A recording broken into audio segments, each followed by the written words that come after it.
Alright everyone, this is a video showing the formation of a volcano.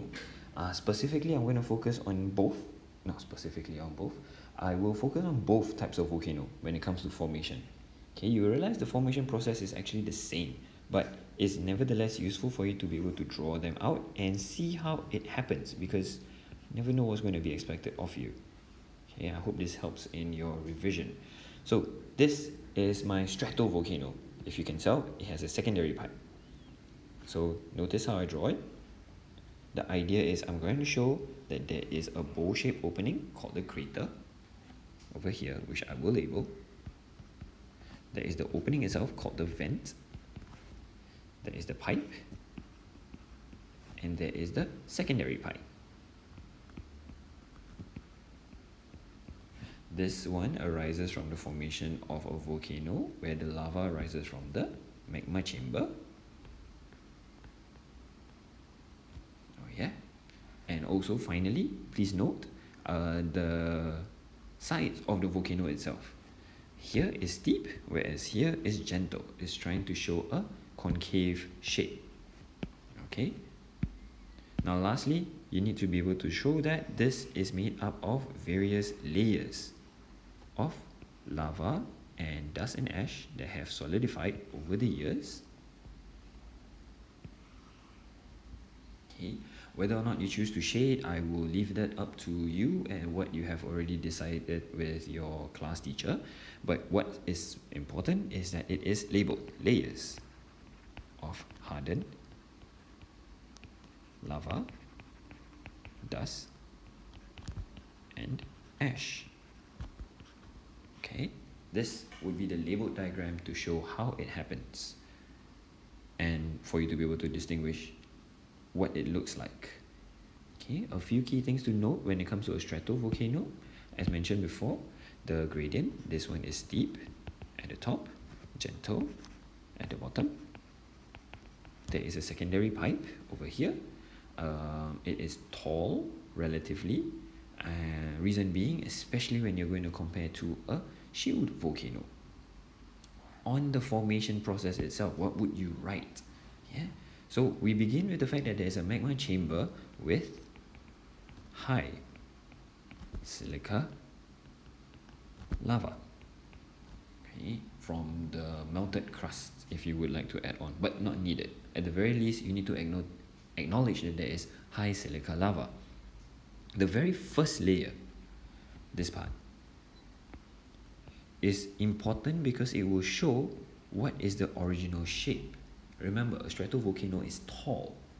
Yeah? And reason why it's tall is because it solidifies near the vent. So when it's originally being formed a long time ago, the vent is right here. So this is what happens to the volcano at the very first eruption. And you can use this, sorry for the number, to show that as high silica lava is viscous. It flows slowly and solidifies near the vent, forming a tall volcano. Yeah. Now the third step goes into something that we've already actually labeled. This one, layers of hardened lava, dust, and ash. The only thing is we need to elaborate, build up to form a tall volcano with concave sides. Alright, and if you realize, actually when it comes to stratovolcano without a secondary pipe, this is basically it. But because there is a secondary pipe that we should explain, secondary pipe is step number 4, is formed when viscous lava moves slowly through the pipe. Thus, lava burns another path to escape. And if you notice, all my explanation, even though it can really be seen generic, that it solidifies and that it builds up over time, these are trying to argue it in a way that is unique to a stratovolcano, because I include things such as high silica lava, I include things such as flow slowly, solidify near the vent, I include things such as tall volcano, concave sites, viscous lava, once again, burns another path to escape to form a secondary pipe. So this makes it unique to the context of a stratovolcano. So I hope this is clear to you when it comes to explaining how a stratovolcano is formed. On the other hand, a shield volcano is relatively straightforward, I find. It is a pipe and then a ground with magma chamber at the bottom. Magma chamber. Now, while a stratovolcano is concave in shape, a shield volcano is convex. It looks like the letter M.